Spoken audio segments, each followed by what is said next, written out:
সকালবেলা ঘুম থেকে উঠেই আমাকে বাড়ি থেকে বলা হয়েছিল যে আমাকে আজকে কিছু বিছন বা রংপুরের গ্রাম্য ভাষা এগুলোকে বিছন বলে, যেগুলো যদি শুদ্ধ ভাষা বলতে চাই তাহলে হচ্ছে ধানের বীজ বা চারা।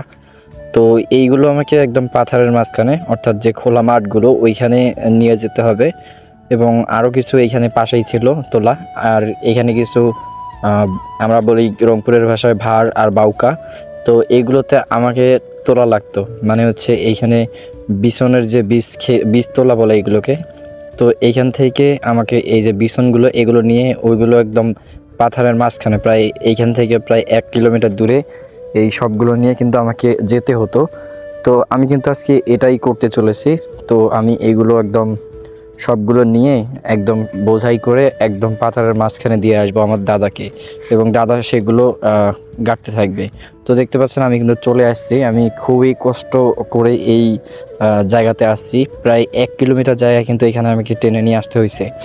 এবং এখানে দেখতে পাচ্ছেন যে আমি অনেক ক্লান্ত। আমি এই যে হাতে নিয়েছি, আর নেওয়ার পর এভাবে আর কি আসতেছি।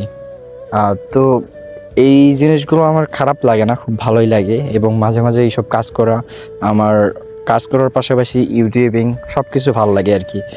আমার একই সাথে অনেকগুলো চ্যানেল আমার কাজ করতে হয়, তাই এই সব কাজ আমার করা হয় না। তবে এইগুলো কাজ যখন আমি করি তখন মনোযোগ দিয়ে করি এবং আমার ভালো লাগে। এবং আমার এইখান থেকে টায়ার্ড হয়ে আমি বাড়ি ফিরতেছিলাম।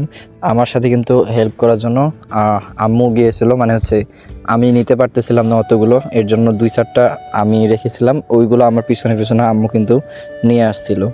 তো দেখতেই পাচ্ছেন আমি কিন্তু এখন যাচ্ছি বাড়িতে। তো বাড়িতে যাওয়ার পথে আমি এই যে যে ভাড়টা আছে এটা আম্মুকে দিয়ে দিয়েছিলাম, এবং আসার পথে আমি একটু আড্ডা দিতে চলে গেছিলাম আর কি।